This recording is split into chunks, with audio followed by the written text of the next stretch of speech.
Buenos días. Es misión del Tecnológico de Monterrey formar personas íntegras, éticas, con una visión humanística y competitivas internacionalmente.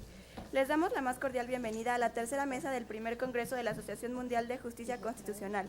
Agradecemos la presencia de todos ustedes. En esta ocasión nos acompañan en la mesa destacados ponentes de Venezuela, Brasil y México. Y para moderarla cedemos la palabra a la maestra Joana del Río. ¿Qué tal? Buenas tardes a todos y a todas.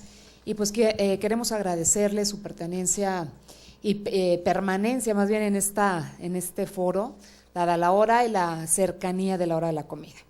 Bien, voy a dar inicio a presentar la mesa.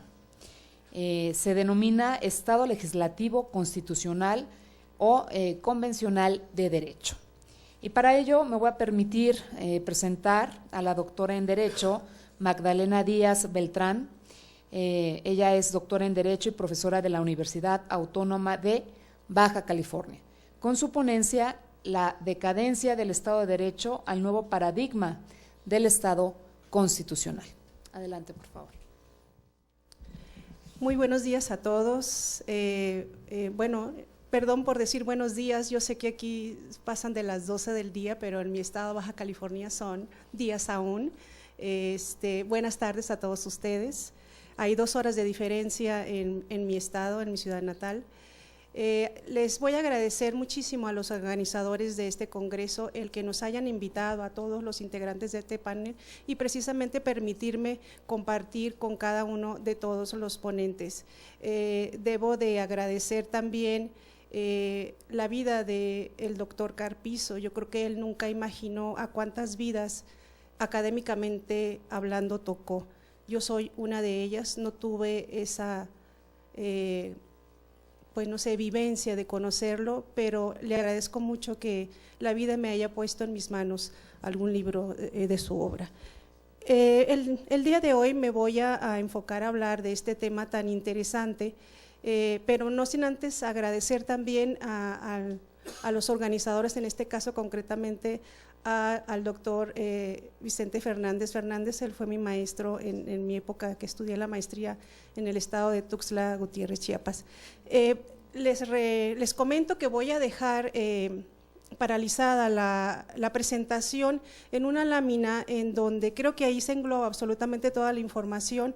Obviamente este es un trabajo mucho más extenso, un trabajo que para la ponencia tuve que disminuir en cuartillas, pero además de eso ya se ha hablado mucho de este tema desde la mesa 1 con la doctora Pedrosa, con varios de los maestros que han hablado históricamente de toda esta problemática. Voy a ver si funciona.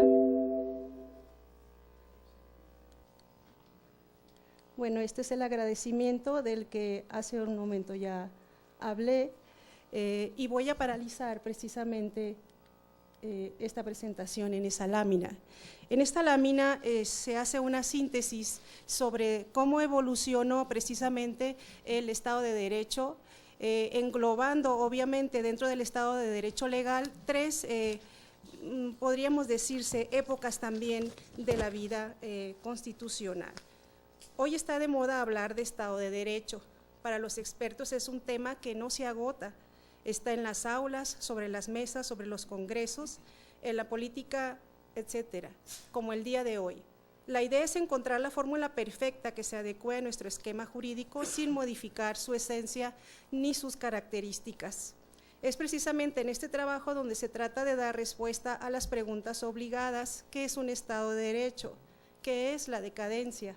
¿Cuándo inicia la decadencia, en este caso, de estas formas de Estado de Derecho? ¿Qué es un paradigma? ¿Qué es un Estado constitucional? ¿Y cuáles son sus consecuencias?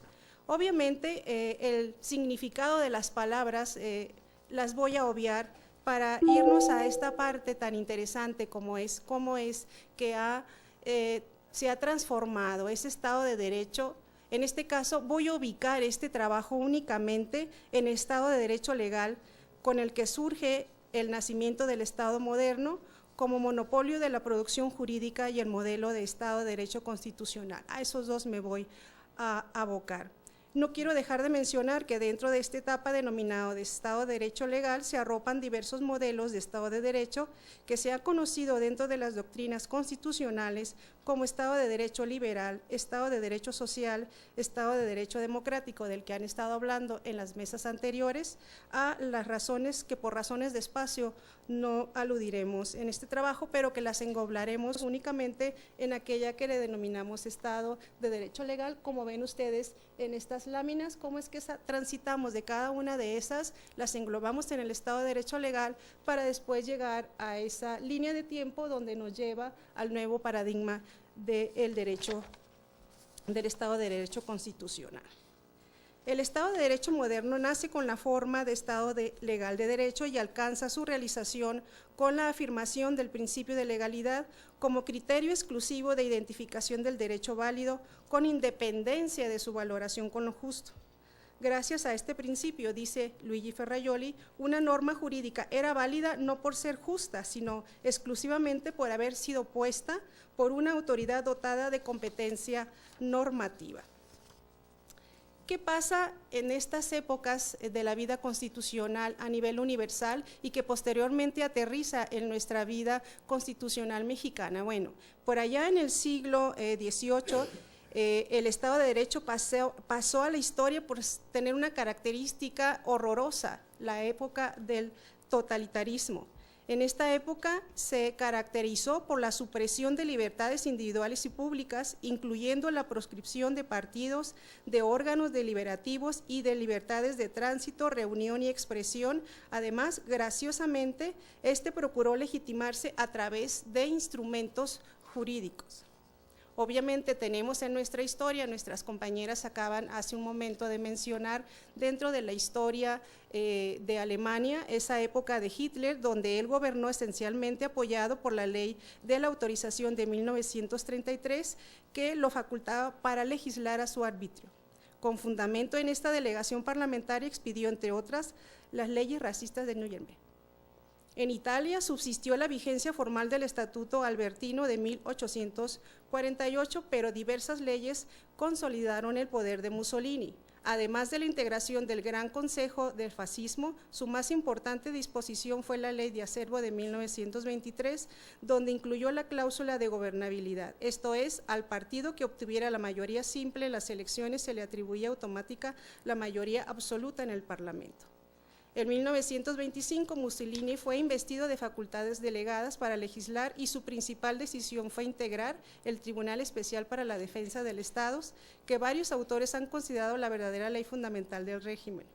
Y es precisamente en esta época que se fue gestando la decadencia del Estado de Derecho legal, tanto en Estados Unidos como en Europa, debido a que la ley entró en franco deterioro al ser confrontada con el ordenamiento superior del que dependería su validez y eficacia. Al mismo tiempo, en Estados Unidos, por ejemplo, fue planteado por el juez John Marshall esa famosa sentencia en la que establece que los poderes del legislativo deben de quedar definidos y limitados, y para que esos límites no puedan equivocarse ni olvidarse fue escrita la Constitución. La Constitución debe de controlar a cualquier acto legislativo que le sea repugnante, pues de no ser así, el legislativo podría alterar la Constitución por medio de una ley común, como realmente sucedía en la época del totalitarismo.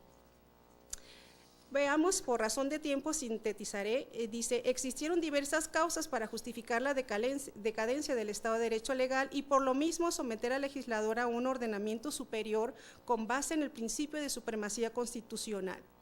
Una de las más determinantes fue el exterminio nazi de más de 6 millones de judíos. El mundo descubrió que había ocurrido precisamente en cuenta y a nombre de la ley aprobada por el legislador alemán. Uno de los tantos excesos del Estado legislativo. Las causas de las crisis son varias, pero Laporta y Luigi Ferrajoli hablan de algunas de las más importantes. Obviamente es la falta de certeza y de seguridad de la dignidad, el desprestigio del legislador, lo que ocasionó en principio que las leyes en todos los ordenamientos avanzados se contaban ya por docenas de miles y formuladas en un lenguaje cada vez más oscuro y tortuoso, dando lugar a veces a intrincados enredos y laberintos normativos. Por su parte, Laporta además dice coincide con Ferrayol y con que una de las causas fue la caótica actividad de los parlamentos que han resultado incapaces de crear leyes apropiadas para la compleja vida moderna. ¿No les suena esto como que se repite en nuestra vida constitucional, al menos en la mexicana? De repente nos encontramos que para dictar una sentencia, un proyecto, simplemente para elaborarlo se citan absolutamente tantas normas, y ahora pues con el control de la convencionalidad pues ha aumentado.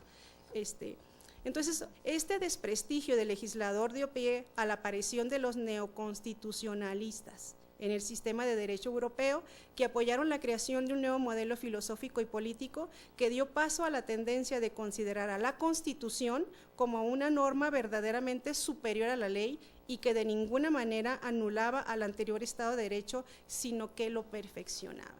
Entonces, el Estado de Derecho constitucional realmente viene a perfeccionar o debe de perfeccionar el Estado de Derecho. En nuestro país, con la reforma del 2011, creo que de alguna manera se ha logrado perfeccionar este nuevo paradigma o este nuevo modelo, porque trabajando en el Poder Judicial y siendo maestra en la Facultad de Derecho, era muy difícil hacerles entender a los jóvenes el principio de supremacía constitucional y el 133 constitucional en relación al primero.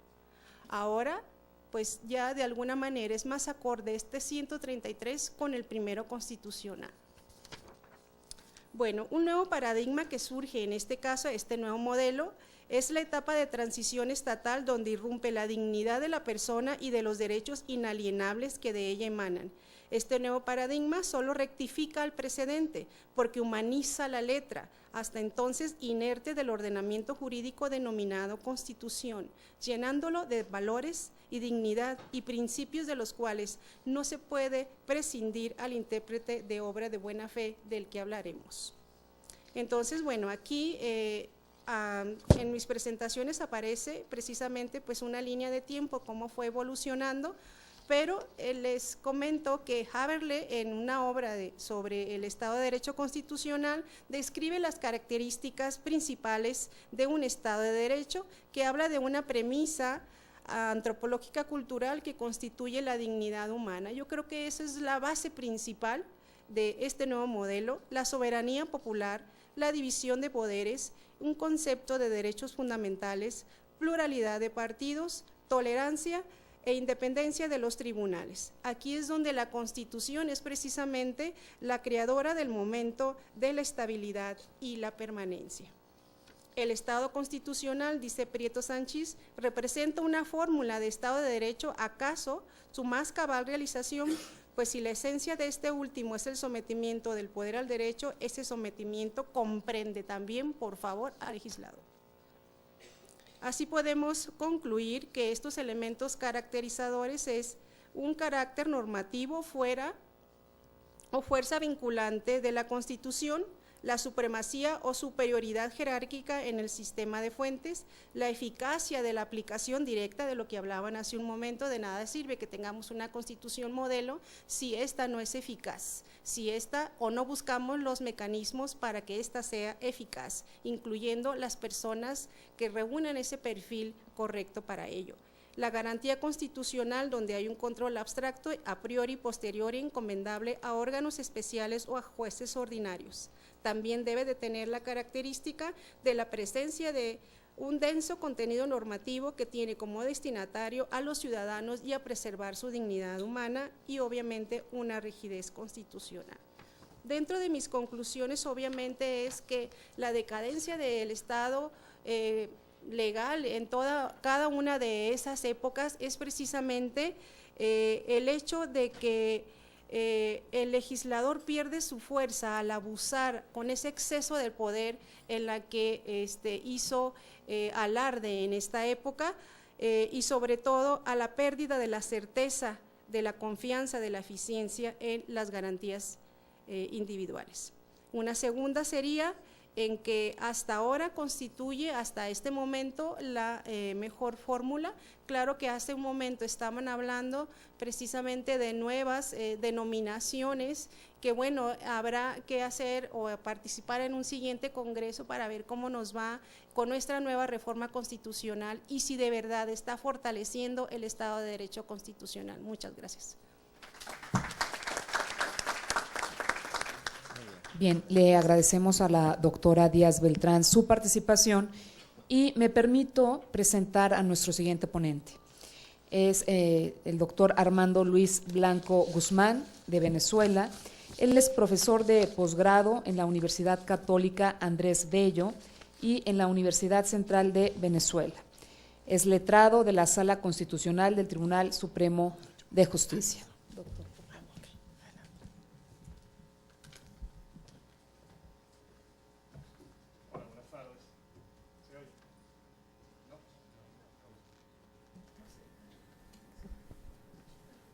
¿Ahora sí? Perfecto. Ok, muy buenas tardes a todos. Dos pequeñas observaciones antes de iniciar mi exposición. En primer lugar, expresar mi agradecimiento por la invitación y un agradecimiento además muy especial porque estoy compartiendo podio con algunos de mis profesores, con nuevos amigos y en general con muy destacados ponentes.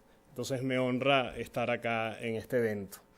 Además he sido muy bien atendido en México las pocas horas que llevo acá, entonces estoy muy contento. La segunda observación es que, con el permiso de ustedes, voy a dejar la presentación en stand-by, ahí donde está, porque a lo largo de las exposiciones que se han hecho en la mañana, se han tocado algunos puntos que no quiero abordar de nuevo para no redundar sobre asuntos ya tratados, además en especial por esta hora en la cual estamos cercanos al almuerzo y entiendo que todos tenemos un poquito de afán en oír las charlas, pero también en que no se hagan reiterativas. Hechas esas observaciones, quisiera iniciar mi exposición con una referencia a un aforismo latino. Somos abogados todos, ¿no? Omnis definitio injure periculosa es. Toda definición en derecho es peligrosa. ¿Qué quiero decir con esto? Que no vengo a decirles absolutas verdades. Vengo simplemente a plantearles unas teorías y me voy a sentir muy contento con el hecho de que ustedes reflexionen sobre estas teorías que están escuchando acá y las que yo les voy a proponer en breves instantes. El Estado constitucional de derecho, quizás su evolución, el Estado convencional de derecho, es, como dice Norbert Lossing, un profesor de la Konrad Adenauer, no es un concepto pétreo, es un concepto que está en constante evolución y además es un concepto perfectible, porque todo lo humano es perfectible, nada de lo que hace el hombre es perfecto. Quizás yo le incorporo a esa definición del profesor Lossing que el Estado constitucional de derecho es un concepto complejo y axiológico. Complejo porque integra una serie de elementos que le son consustanciales, que le son esenciales a esta forma de Estado. Y ojo, no estoy hablando de el pueblo, el territorio y el ordenamiento jurídico. Estoy hablando de un modelo que se opone al paleopositivismo jurídico, es decir, esos modelos de Estado donde se establece un ordenamiento jurídico que puede recoger cualquier tipo de norma, independientemente de que esta normativa pueda resultar lesiva de los derechos humanos. El Estado constitucional de derecho recoge una serie de principios que tienen como fin último, como se ha dicho hoy en la mañana, la protección y defensa de los derechos fundamentales. Pero además, no es solo un concepto formal, es un concepto axiológico porque debe verificarse en la praxis la utilidad de ese ordenamiento jurídico. Y suelo hacer uso de un ejemplo que me parece muy útil y que espero que sea de su agrado. Yo comparo el Estado constitucional de derecho con un automóvil. Para que usted esté en presencia de un automóvil, debe tener unos elementos esenciales mínimos. Debe tener 4 ruedas, ¿cierto? Pero además debe tener un motor, porque si no sería una carreta, ¿verdad? Debe tener una caja de velocidades, debe tener un volante, etcétera, etcétera. Puede o no tener techo, pero en fin, hay unos elementos esenciales para el automóvil, ¿verdad? Ok, la segunda pregunta, y ahí viene el concepto axiológico del Estado constitucional. Si usted ese automóvil con todos sus caracteres no le funciona, ¿de qué sirve el auto? ¿Cierto? Yo tengo un auto, pero lo tengo en Venezuela. No me sirve de nada estando aquí en México. ¿Me explico? Lo propio ocurre con el Estado constitucional. Veamos entonces cuáles son el mínimo, lo que denomino el mínimo común denominador. ¿Se acuerdan de matemáticas? Mínimo común múltiplo. El mínimo común denominador para estar en presencia de un Estado constitucional. Eso no quiere decir que no hayan otros elementos que le podamos adicionar. Simplemente que estos, en mi concepto, son el mínimo necesario para estar en presencia de esta forma de Estado. En primer lugar, el carácter normativo de la Constitución, la sujeción a juridicidad. Pero ojo, quiero detenerme en algo que no he escuchado a lo largo de la mañana y sería la siguiente acotación. Una Constitución normativa realmente no es aquella donde uno observa la Constitución y lee un artículo en el cual dice esta Constitución es la norma suprema del ordenamiento jurídico. Lo puede decir, lo ideal es que lo diga. Pero si esa Constitución en la praxis no se cumple, esa Constitución no es otra cosa que lo que Lowenstein decía, una Constitución nominal. ¿Qué quiero expresar con esto? Que una Constitución normativa y una nominal, la única diferencia quizás es que una se cumple y la otra no, independientemente de que digan que son normas jurídicas. Y eso es muy importante a los efectos del Estado constitucional. Luego el principio de división de poderes, como superación de la tesis de concentración de poder del Estado absoluto. Y solemos ver a la división de poderes o a la concentración de poderes como un concepto orgánico formal, es decir, ese Estado hay división o no, siempre que la Constitución lo establezca así. Pero ¿qué pasa en aquellos estados donde pese a que la Constitución establezca un sistema de división de poderes, cuando vayamos a la praxis constatemos que quien detenta el poder, la persona que detenta el poder o el grupo que detenta el poder, simplemente lo ejercen no a través de un sistema de contrapesos, no donde haya un poder legislativo que dicte normas jurídicas en favor de los derechos fundamentales, ¿cierto? Una administración, un poder ejecutivo que cumpla con esas normas jurídicas y luego un poder judicial que controle. Podemos tener una división formal y aún así estar en presencia de un Estado que la viole a través de una concentración pragmática del poder.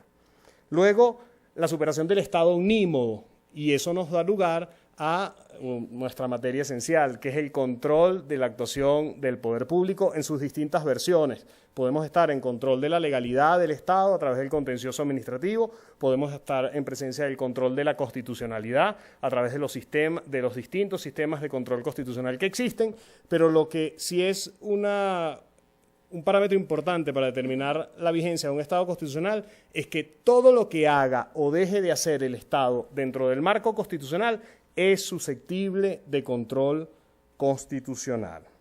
Luego, el principio de responsabilidad del Estado como un principio inherente a la situación de respeto a las situaciones jurídicas de los particulares.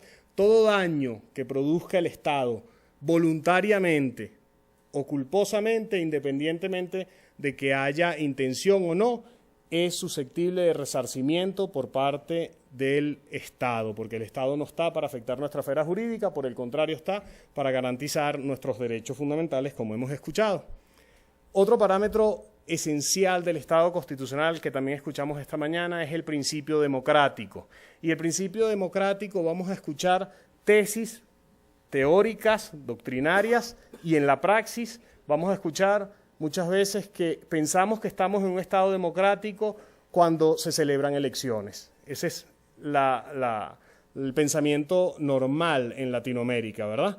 Pero resulta que la democracia tiene unos elementos esenciales también básicos. Por ejemplo, que esa participación democrática, el ejercicio del sufragio y en general la participación sea racional. Y suelo explicar la racionalidad del voto a diferencia de la volitividad del voto, también dando un ejemplo que me parece muy sencillo, y es que cuando elegimos un candidato a un cargo público no estamos eligiendo una novia o un novio. Yo me busco una pareja porque me gusta, independientemente de que ella tenga otras cualidades académicas, profesionales, etcétera, ¿cierto? Cuando yo elijo un diputado, un presidente de la República o cualquier funcionario sometido a elección popular, no estoy eligiendo un amigo, estoy eligiendo a una persona que tiene unas funciones, unas competencias y que debe saber para qué, cuáles son esas competencias y para qué las debe usar. ¿Ok? Un ejemplo sencillo, a mí me hubiese gustado ser piloto, pero si yo me voy al aeropuerto de Ciudad de México y quiero volar un avión, no me van a dejar, ¿cierto? ¿Ah? Lo propio ocurre con un funcionario público que no sepa cuáles son los principios esenciales del Estado y para qué está. Pero no basta con que el voto sea racional, también el voto debe ser directo. ¿Por qué? Por el principio de igualdad que nos informa. Además, el voto debe ser secreto por una garantía de libertad a la participación. Voto conforme a mi conciencia. La garantía del pluralismo democrático, respeto a las minorías, diversidad ideológica. Luego, la alternabilidad en el juego democrático, el cambio efectivo de los gobernantes, porque lo contrario tiende al autoritarismo. Y finalmente, quizás el elemento más importante en mi concepto del principio democrático es el principio de reciprocidad democrática. ¿Para qué elegimos a un funcionario público? ¿Para qué elegimos un gobierno? Para que ese gobierno obre en favor de nuestros derechos fundamentales. ¿De acuerdo? Eso me lleva a los últimos dos parámetros esenciales del Estado constitucional, que son la cláusula social del Estado como una superación del Estado liberal, pero también como una forma de otorgar derechos prestacionales, como decía el profesor Rodríguez hace rato, derechos prestacionales a la población, que se diferencia esencialmente, y ahora vamos a ver por qué, del socialismo primitivo revolucionario o en términos más conocidos por todos, del comunismo. Y finalmente, el reconocimiento de los derechos fundamentales como la esencia misma del régimen constitucional. El Estado existe, el Estado constitucional de derecho existe para proteger y salvaguardar el disfrute y goce de los derechos humanos. ¿De acuerdo? Entonces, ¿qué son los derechos fundamentales para el Estado? Para el Estado son las guías fundamentales de la Constitución, la ratio del Estado, las bases del régimen constitucional y, por tanto, el punto de partida de toda la actuación fiduciaria del Estado. Ergo, el Estado tiene múltiples competencias, puede hacer muchas cosas, pero su razón primera es obrar en favor de nuestros derechos humanos. Sabiendo eso, nos preguntamos entonces, ¿y qué son los derechos humanos para nosotros? Norbert Lossing dice que no son un marco definible con absoluta exactitud. Más bien son la definición de un espacio abierto, el conjunto de facultades esenciales para el desarrollo de la persona. Por eso tienen carácter enunciativo, es decir, una garantía de respeto individual y, por tanto, todo aquello que permite la autodeterminación inocua de la persona. ¿Qué es la autodeterminación inocua de la persona? Es hacer todo aquello que queramos sin afectar la esfera jurídica de los otros. Y eso parte entonces del reconocimiento a que los derechos humanos inician con el reconocimiento de una vida constitucional. La vida constitucional no es la mera existencia. Hagamos un ejercicio de 5 segundos. Si hubiese alguna fuerza superior a nosotros que nos imposibilitara salir más nunca de este anfiteatro y nos mantuviera pegados a la silla, tendríamos vida, ¿cierto? Biológicamente seguiríamos teniendo vida, pero no tendríamos una vida constitucional. ¿Por qué no? Porque la vida constitucional es aquella que permite el desarrollo de los demás derechos esenciales para la persona. ¿De acuerdo? ¿Cuáles son esos derechos esenciales para la persona? En primer lugar, un derecho generatriz, que es el derecho a la libertad, el derecho a la autodeterminación. ¿Qué pasa? Desde la libertad de pensamiento, libertad ideológica, a no ser censurado por mis creencias, por mis convicciones, la libertad de expresión, a decir todo aquello que yo quiera decir, incluso afectando la esfera jurídica de otra persona, en cuyo caso incurriré en responsabilidad y tendré que resarcir si es el caso, ¿cierto? Pero el Estado constitucional de derecho proscribe la censura previa, ¿ok? La libertad de empresa, dedicarme a la actividad económica que yo desee. La libertad en el medio de mis aspiraciones y capacidades a la propiedad. Puedo tener todo aquello que yo quiera tener en el medio de mis capacidades y aspiraciones, repito. Luego el derecho a la igualdad y a la no discriminación. No es que se establezca sí, tarjeta amarilla. No es que se establezca un igualitarismo como propugna el comunismo, ¿sí? Y tampoco es que se reconozca igualdad de derechos, sino que no se establezcan desigualdades irracionales